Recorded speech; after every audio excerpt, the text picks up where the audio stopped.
I'm Zach Shaw. I'm Matt Gamba. And welcome to another episode of Am I Missing Something? A podcast where we try to analyze something that people really love or really hate and try to understand what we're missing. The goal is not to crap on anything or to make anything feel lesser than it is, or even to disregard what fans might feel. It's simply to try to understand what Matt and myself just simply don't understand it. Right, and especially with this topic that we're about to embark on, I feel like this is kind of a sacred ground of sort. It's one of those bands that you don't necessarily ever talk bad about because everybody's going to just jump on you as soon as you don't understand what they understand. Yeah, I mean, off the top of my head, there's bands like Grateful Dead, even Pearl Jam that have such a huge... The Beatles, the Stones. Yeah. But even just like they have such a huge cult following that if you say anything sacrilegious, then you're already wrong. And that leads us to today's topic, which is Radiohead. Ooh, can you feel the chills already coming? This is sacred ground to a lot of people, so I'm already prepared for people to be like, are you out of your mind? So now, I mean, just to recap for those who don't know, which is kind of weird after what we just explained, Radiohead probably have one of the most fanatical, not just fan followings, but also critical followings. This is really a band that we make jokes at how like, Thom Yorke, the singer, could literally just fart into a microphone and all the hip publications online are going to do it as breaking news. And on top of that, the fans are really passionate about the band. But what makes it so unique is that this is an artist or a group of artists who really don't produce radio singles. That's not, and that's why anymore. Well, you can even make the argument that they have compared to a lot of other bands. It's very little like radio airplay. It's really just 2 songs. That's why I kind of like the idea of Grateful Dead came to my mind because they don't have radio support. Right. Nowadays, it really is just a hardcore following. It is. It really is. And from my time and experience in radio, there's really only been 2 songs that, unless you're a fan of Radiohead in general, let's say it that way, you only really know Creep and Karma Police. Yeah. And I don't know why I didn't include that song, probably because it's not played on the radio anymore, but I wanted to include, if you were asking me this question back in the early 2000s when that song first came out, that would be one of the songs I would never want to hear again. I remember that song specifically being on loop, and it would come back again, and like literally every 45 minutes you would hear Karma Police. Yeah. At least where we are. So now I also kind of want to backtrack a little bit because you made the point about Creep and Karma Police being songs that were on the radio a lot, and actually still today on alt radio.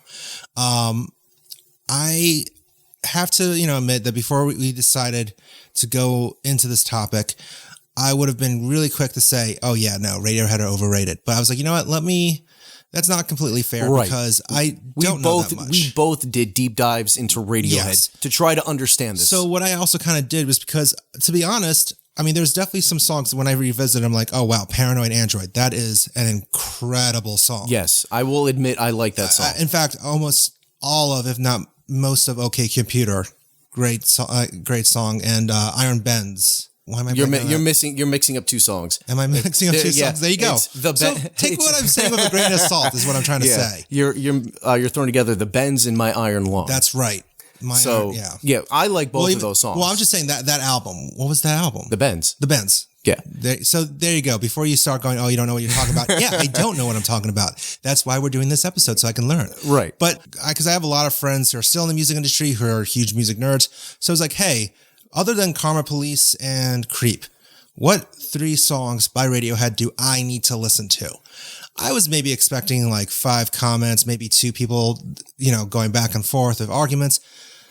Not only was there no one who said, oh no, what a crappy band, don't even listen to them. There's one comment who was like, oh, I'm not a fan, but this song's great. I got like over 20 individual comments from people with 3 suggestions that ranged not just from, the first 2 or 3 albums, but from the entire catalog. In fact, actually, a lot of songs from In Rainbows made it onto this thread. And the only album that wasn't really given a little shine was the last one, a moon shape. Why am I blanking? A moon shaped pool. Yeah, I listened to that one in its entirety. Maybe that was the wrong one to listen to because of that, I ended up getting into side conversations with a lot of people, just trying to be like, all right, so what is it about Radiohead? And even one of my friends made the comment that he actually doesn't really feel that their albums are really good as a full album, that it's more so each album has interesting moments, at least past OK Computer. And even that friend made the point about, that it's interesting that a moon-shaped pool wasn't really right. On this list. And it's funny that you said that because I was thinking that myself. Like their last album was in 2016. We're in 2019 now. People probably would be clamoring for something new and maybe going back to the last one. But when you said nobody recommended that one, I thought that was kind of strange. But I actually did a little bit, not too much digging on that particular album. But what's interesting is that a lot of that album was more so rarities and stuff that fans kind of had heard, whether it was in live bootlegs or B-sides that kind of got like slipped out. One person in just some of the articles that I've been reading was highlighting how that was actually an example of how Radiohead does care about fans, because they finally was like, you know what, this is for you. You've been bootlegging these songs for a while. You've been looking for an official release of this song. Here it is. So maybe that's part of the thing, is that because part of it's just that like, it's more of a glorified B-side album. If any of you disagree with that, please let us know on Facebook and Twitter and Instagram at Footnote. And it's funny because at the time of recording this, last night, I was actually just finalizing everything I was getting ready for, and I found out, and this might be news to you as well when you hear this, that Radiohead actually released a new track. I don't know whether or not... I don't know if it's, something that Radiohead fans have heard before or not, but they released a new track last night called Ill Winds, and it's it's a single right now. It's not a part of an album or anything on Spotify if you have Spotify, but go on there and you'll see that they released this Ill Wind thing. So I was looking that up a little bit too, and it sounds like it really is just a B-side that kind of, it's just, now it's given an official release. But it's something that, you might not have had before. But so... a little sidetrack. First off, for everyone who actually commented on my Facebook, hopefully you're listening. Hopefully this inspired you to check out my podcast, and if you want to be my real friends. But thank you for everyone who actually did comment. It really did kind of help me going down a rabbit hole of just learning about Radiohead and learning about what makes them so unique and all the different kind of songs. But it also, I feel like some of the comments I kind of heard were two things. One, as much as they love the music, part of it is also the live experience of Radiohead. Now, one of my friends, Blake, who thanks Blake for this recommendation, he highly suggested that I check out their Live from the Basement series. So Radiohead for In Rainbows and a King. Why am I blanking on that title? The album that came out after In Rainbows. Seriously, guys. Take what I'm saying with a grain of salt. I can't even remember album titles. But so they did it for 2 albums where it was just literally the band kind of in a basement recording studio space or rehearsal space, playing from start to finish those 2 albums. They recorded it separately, but they started In Rainbows. And I have to say, at first, when I was listening to In Rainbows, I'm like, oh, okay, this is good, but like, what's interesting here? But watching them live and watching them really perform the music gave me a whole new appreciation for that album, at least. I still wouldn't necessarily say it's made me a crazy Radiohead fan, but just listening to it, I'm like, all right, so it's just, some guys kind of casually recording, but watching them perform live, I mean, I have a whole new respect for Johnny Greenwood. He really is an interesting guitar player, and how he's even kind of approaching the instrument as if it's different instruments. And then just the rhythm section alone, Johnny Greenwood's brother, Colin, who's the bass player, and then Philip Selway, the drummer, just watching how into the music they are as well. It's not just the Thom Yorke show, which I think even some of my friends admitted that, like, listen, if you don't like his voice, you're probably not going to like Radiohead. That's an integral part of the whole experience. Yeah. If you don't like the singer's voice, you're not going to like the band. But seeing the band perform the songs almost made me not as irky towards the vocals. It made me also appreciate that it's not just Thom and a bunch of replaceable musicians. Right. Each musician really does bring something to the table. And that's something another friend even said, that he likes that not a single Radiohead note gets put on an album unless the entire band agrees on it. Right, and that's something that Steely Dan did as well. Yeah. I know that they are infamous for their recording sessions, and if it's not perfect or the way that they envisioned it, it's not going to go anywhere. But like I said, for me, vocals is a very big part of a band's experience, because I've had this conversation with multiple people. If a band loses a lead singer, and for some reason this is the most obvious example coming off the top of my head, 3 Days Grace. When they lost Adam Gontier, I believe his name is, the lead singer, he left, and then they brought in the guy who was in My Darkest Days, and now he's fronting the band. If you do that type of transition, that's like the voice of the band. You can replace a guitarist and get a new guitarist in. I mean, you could dial the tone in very close, but then, it's all in the fingers, but this is somebody's voice. So if you lose that member of the band, it's a very, very integral part, and if they don't fit right, it's not going to work. But Thom Yorke, if you don't like his voice, you're not going to like Radiohead, unless you get into like the deeper tracks where he doesn't, sing on them as much, and it's just all like the instrument and the experience of listening to the songs. So I think if before I'd done the deep dive into like looking into Radiohead, I might have agreed with you a little bit on that, but I actually kind of have to disagree, because there's some musicians and maybe this is why I think rock might kind of, not get as much fanfare as it used to. But it used to be that there were certain musicians that if you replace them, like, it's obvious. I mean, think about Rage Against the Machine. Without Tom Morello, you just can't replace him. There's a feeling, there's a sense of sound. Like, when you hear his guitar playing, it's him. But Tom is also one of those generational type guitar players where you can't get to that unless it's Tom Morello, or you have somebody who has a very deep, intimate knowledge. But I would also say that with Radiohead, giving it a little bit more deeper of a listen, I see how Johnny Greenwood and even Colin Greenwood and Phil Selway, how they really are irreplaceable. They have such an interesting touch and approach to their music that I can actually appreciate them musically more than I did before. Right. Like I said, just going into this deeper, when I was looking over the past members of Radiohead, there are not very many past members of this band. Yeah. I think there's only like 2. You can correct me if I'm wrong, Radiohead Nation, but I think there's only 2. Well, so that actually kind of segues into another interesting thing that I kind of read and that came up. It's almost their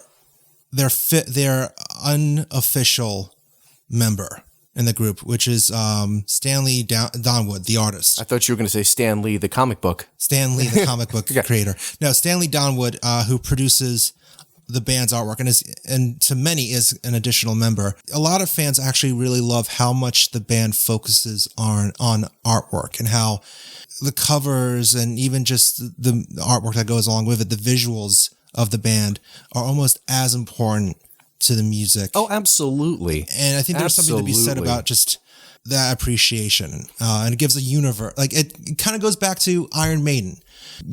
I would argue that fans are almost as excited, if not more excited, to see the cover of a new Iron Maiden album as they are to hear a new song. Absolutely. I can agree to that 100%. I mean, you need the visual aspect to go along with what you're about to hear. And on top of that, that's what the music videos were all about. Yeah. And we just did an entire podcast all on 90s visuals and music videos. Now available on iTunes, Spotify, Slibsyn, Stitcher, and YouTube. No, but I mean, yeah, I think that's why in the 90s it kind of changed how you consumed music. The 80s was the beginning of that, but the 90s is when the video became crucial. Right. And a lot of, like, with the Beatles, I mean, if they didn't do the artwork that they did on, like, an album like Revolver, you weren't going to necessarily put 2 and 2 together. If they just threw together another cover like the White Album, so instead of the White Album, they did the Yellow Album, and then they put the music on Revolver to that, I think you would have lost a little something. It's interesting because I feel like we talked about in the 90s, the music video kind of became the visual representation. You could make the argument in the 60s and the 70s, the album cover really took off. And that could actually even be a fun discussion to have too, is like the best cover artwork from the 70s, because you think about how music was consumed in the 70s. It was vinyl and radio. So vinyl, you were competing against millions of records that were coming out. And you needed something to kind of stand you out. So there's an importance to that artwork, going back to what we were all talking about. Oh, yeah. I mean, in the 50s and the 60s, what did you have on the cover? You had a band. You're right. You had the band, and then the guys are in the suits, and they're standing there doing a pose, and that's it. I mean, you can only do that so many times before it gets stale. I mean, yes, you want to introduce the world to the band, but how many times can you throw their faces on the music? And I feel like I would make the argument that mind frame of, just put the band or the artist on the cover, maybe have them in a different pose, that always kind of stuck around in the 80s to a certain degree, especially in pop. But I would say by the year 2000, it kind of came back. And even still today, it's back in standard where it's just the artist on the cover. Yeah, there's not many artists who go crazy. You're going to get that maybe like a first or second album. You're not going to get that when you're as deep as Radiohead is into their catalog. But what artists are really doing crazy artwork now? Who's doing crazy artwork? That's not like a smaller rock band either. Like a popular act right now who actually has a artwork that makes you go, wow, I kind of want to check that out. I know J. Cole, who's a really interesting R&B art and hip hop artist, has some interesting artwork, but anything that is kind of intricate is simplified. To an extent. And there's like kind of avoiding that. And partly it's because, again, how are we consuming music nowadays? Yeah, there's a vinyl resurgence, but the truth is it's via Spotify, it's via streaming service, it's via, or if you're still an old timer like me, buying music digitally. Well, actually, which is sad to say that's become the old way too. It's just buying a digital album. Right. Actually, Alice in Chains on Rainier Fog. That's an actual interesting cover if you look at it a little bit deeper. So that's a good point. But say that name one more time. What, you mean Alice in Chains? Yes. Yes. A 90s band.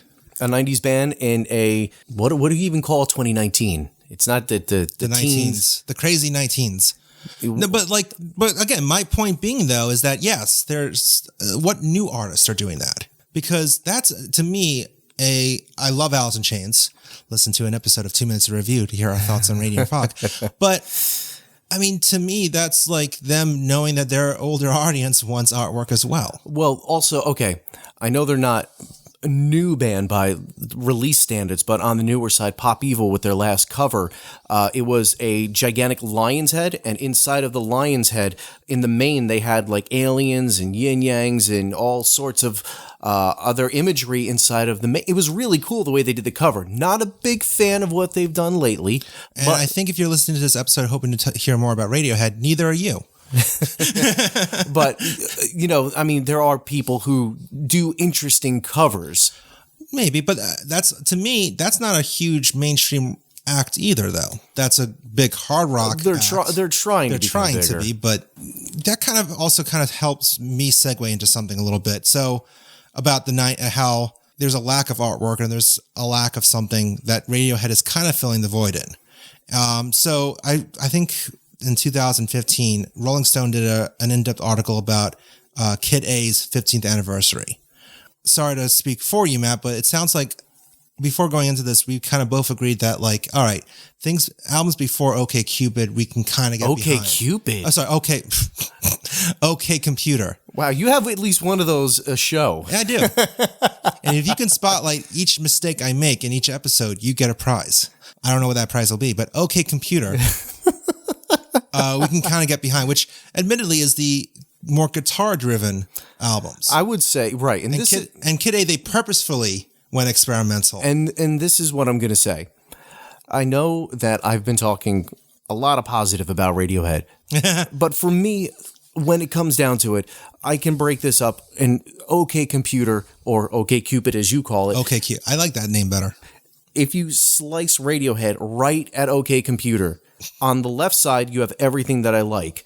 You have the original album, Pablo Honey. You have the Bends. You have OK Computer. And then everything else to the right of that that's where you start to lose me with Radiohead. I think maybe it's because I don't want to say I don't like experimental music. I do. I like a lot of different bands that actually dive into like the I don't want to say weirder side, but the more experimental side, like Pineapple Thief. That's a great band.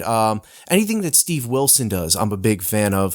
Another band, I've talked about them on a previous podcast, Riverside, they dig into that side a little bit. Also, the lead singer of Riverside has another more experimental band called Lunatic Soul. So I do dive into that side. I don't see what makes Radiohead all that special when it comes to that, because these other bands, they put out this music and there's no fanfare to it. Maybe it's like, oh, Steve Wilson's doing something new, and that's it. But with Radiohead, it's this big pump and circumstance. So kind of going where I was kind of heading toward, Rolling Stone in around 2015 did a really in-depth article about Kid A's 15th anniversary and how they essentially shocked the world with that album. Where I think we're going to include links to, because there's another article I kind of want to make reference to, if I haven't already. I can't even remember at this point. That we'll probably include in the YouTube description, just because that's an easier place to find links to things. But it's a really interesting article because at first you think it starts off as like just praising the album, but they actually really admit that the band really does try a little too hard on Kid A. And you know what's interesting? But that's also part of the appeal. I think what some of the fans of Radiohead love is that they're at least trying. But sorry, go ahead. What's very interesting when I was doing this dive into Radiohead, when the albums were reviewed, they got mixed reviews, and this kind of brought me back to Zeppelin a little bit, because when Zeppelin was doing their thing, and Zeppelin was the biggest band in the world, they didn't get positive reviews, and neither did Radiohead. Radiohead, they got, some good reviews, they got some really not so good reviews, and then some people, I think, just didn't understand what they were reviewing when they listened to it. But that was the legacy reviews. When you look at the current reviews of these albums, 9 out of 10, 10 out of 10, 4.5, 5 stars, it's incredible to see the vast differentiation between how it was received when it was put out versus what we know now about not only the band, but where music is going and what Radiohead potentially did. And once again, I'm going to say I am not a huge fan. Yeah. And I don't think I ever will be, just because I don't understand. And I listened to a lot of songs. I went back. One of the big songs that you gave me off of your comment thread was the Pyramid song. And listening to the song, as a musician myself, I'm trying to follow along to it. And I'm like, that's kind of weird. But the song wasn't written in a time signature, which is strange to me. I see what it's doing. It's breaking all of your cognitive thoughts about what music is, because you've been ingrained that everything is like, it could be 4/4, 4/8 time, all these different time signatures. Even Tool, to an extent, they do time signatures. They do weird ones, but it's still a time signature. It still fits in that music has to follow time, but this one doesn't. So I kind of want to segue. Well, yes, you can read this article because we'll include a link to it in the YouTube description. But I did want to read one, or at least paraphrase a sampling of this article, because I think it makes an interesting point. And it also kind of ties into the power of the 90s. So this article, yes, it highlights how maybe they, are trying so hard, but part of the romance of loving Radiohead is that they do have a tendency to over egg the pudding, as they put it in this article. That they're trying a little too hard to do something. So I just want to read something real quick. At that point, it seemed like Radiohead were the only 90s. So when they say at that point, 2000. Okay. At that point, it seemed like Radiohead were the only 90s band left who still wanted to be a 90s band, who still aspired to vent teen angst and adult dread and geopolitical rage and sexual yearning at the same time. They were aiming for a stature abandoned too fast by larger-than-life legends of their own era. So like Pearl Jam, Nirvana, Guns N' Roses, R.E.M., U2. Kid A is music made by 30-something men who can't understand why everything they gave a crap about in their 20s went so horribly wrong so fast. The music is full of self-doubt and embarrassment. These are artists who dedicated their lives to something they thought was important, i.e. becoming the world's greatest rock band, and suddenly then they wondered if they had gotten taken. And Radiohead obviously weren't the only ones who felt this way, which is why their most difficult music resonated with the rock audience despite zero airplay. And then this article later goes on to how we loved hearing this band try so hard at a time when everybody else was in retreat. And those sentences really resonated with me, because if you think about it, especially the artist that this article makes a point to, 2000 was either a time when bands were hiding, or in some cases passed away, Nirvana, even Tupac, they were literally gone at that point. Yeah. Or there were bands who were just literally calling it in because they're like, you know what, screw it, let's just get that paycheck. U2, essentially. So here was a band that really was trying hard to find themselves again after doing everything that they thought they were supposed to. And I feel like to so many people, you can kind of relate to that. And that segues into another article that I found really fascinating. Miami New Times in 2017 had an article, Radiohead fans as miserable as their stereotype, and is that a bad thing? Again, I'll link to this as well, but one thing I kind of wanted to highlight is that they talked about the artwork, which I kind of touch upon. They talked about how, they really did a lot for their fans, and in weird ways that didn't compromise themselves either. But there's a part toward the end about why, the music's so sad. Why aren't you listening to something happier? To this report, Arthur, the music wasn't depressing. It was affirming. It kind of was reassuring that, I'm not the only one who feels this way. Yeah, but that can be said about a lot of music, though. I'm not making like a statement where, they can't feel that way about Radiohead music, because you absolutely can. But that's how all music is supposed to be taken. That somebody else took the time to write this down and put this out for the world to hear, and they feel the way that I feel. So I kind of feel like that's a little bit of a cop-out. But at the same time, think about how easier it is for fans to find Radiohead than a Riverside. I'm not going to disagree with you, but it doesn't necessarily have to go to that degree. Somebody could find meaning in a Pink Floyd song. Somebody could find meaning in a Zeppelin song. Somebody could find meaning in a Beatles song. And a lot of people did. So it's not just, Radiohead is the only band that can do this. But I feel like, I don't disagree. I mean, there's definitely bands who could do it maybe better, but at the same time, I think the fact that Radiohead continuously tries to, even while sacrificing radio play, they are creating music for themselves, which is something that fans can at least respect. And that's the best type of music, because you're staying true to who you are instead of selling out. When so many bands, I feel like, get too focused on, all right, how can I gain more fans? How can I just make money? And that, I will say, was, in my opinion, one of the downfalls of Shinedown, because I looked to Shinedown up until they put out their Sound of Madness album, which is my favorite from theirs. Yeah. But then when they switched, to the next album, they weren't the same Shinedown. And then the album after that, I was like, well, you're not this. Are you the same band anymore? And then after that, it was just like, where are you going with this? This isn't who you were. This isn't what started you.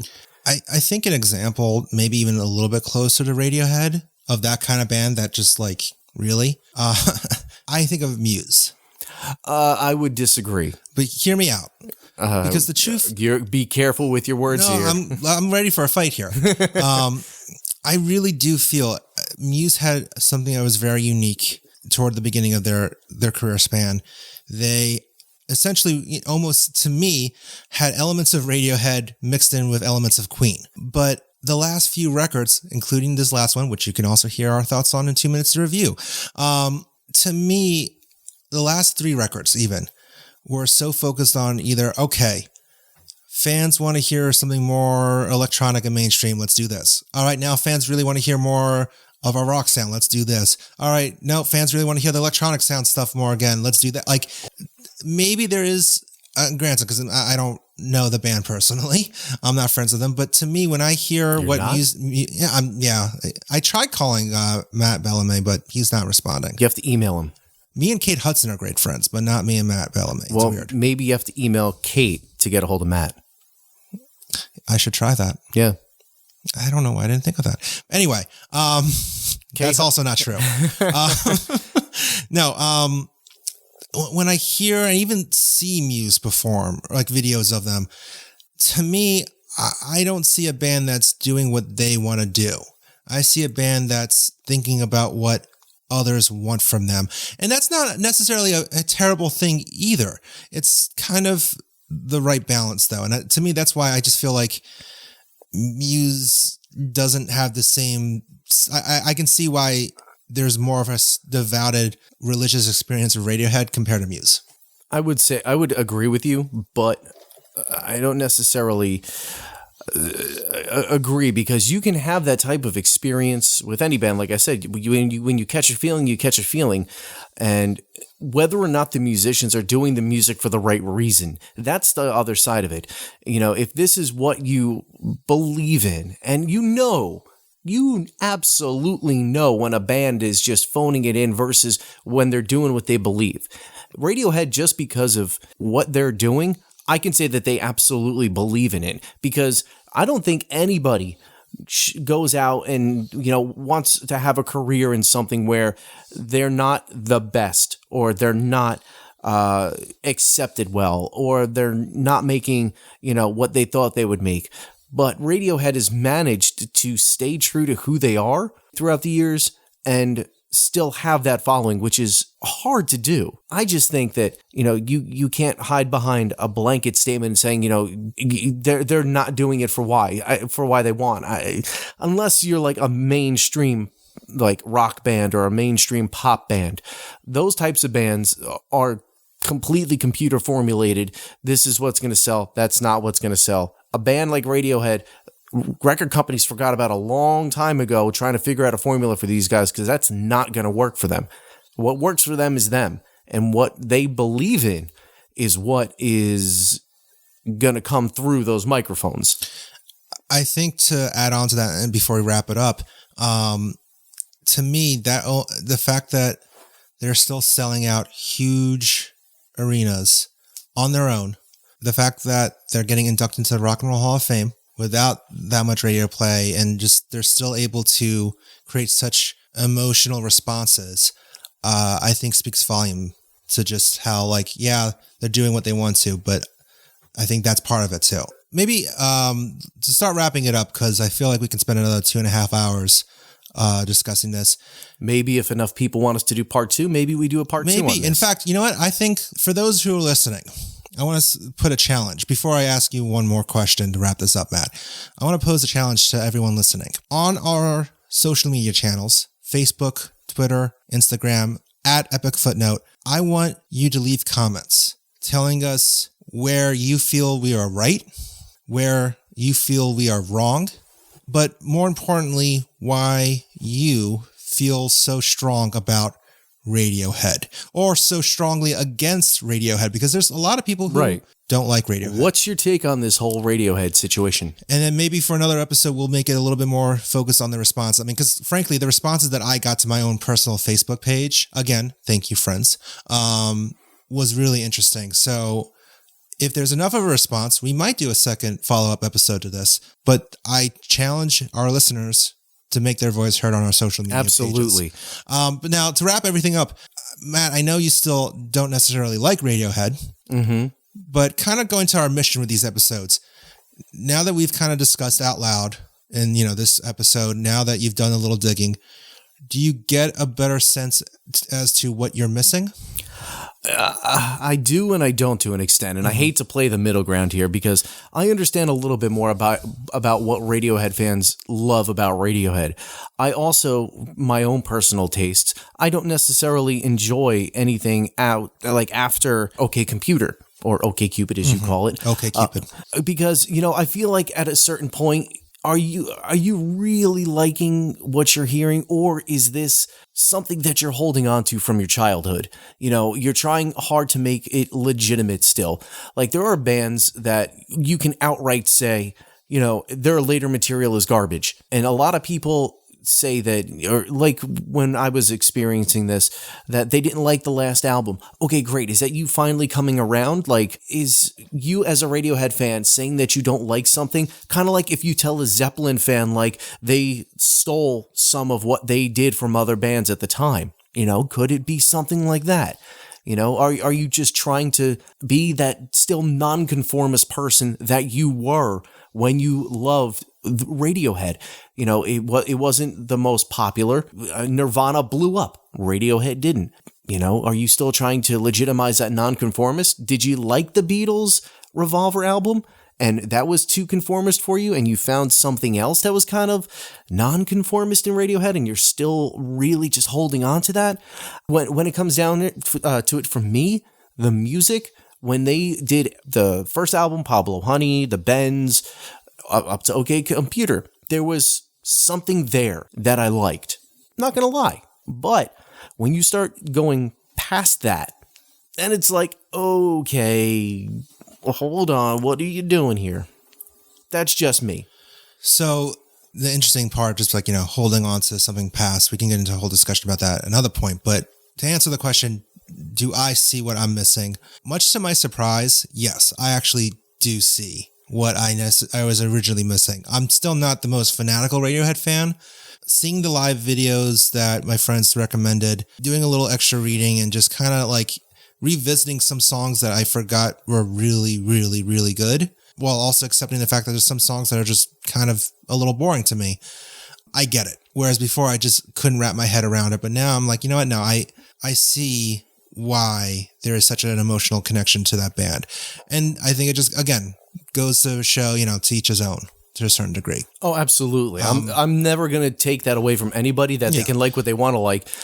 I just, the pump and circumstance behind any time that Radiohead puts something out, and I'm actually quite surprised that with that track that they just released, that I didn't hear about it before I went on Spotify and just listened to it. Yeah.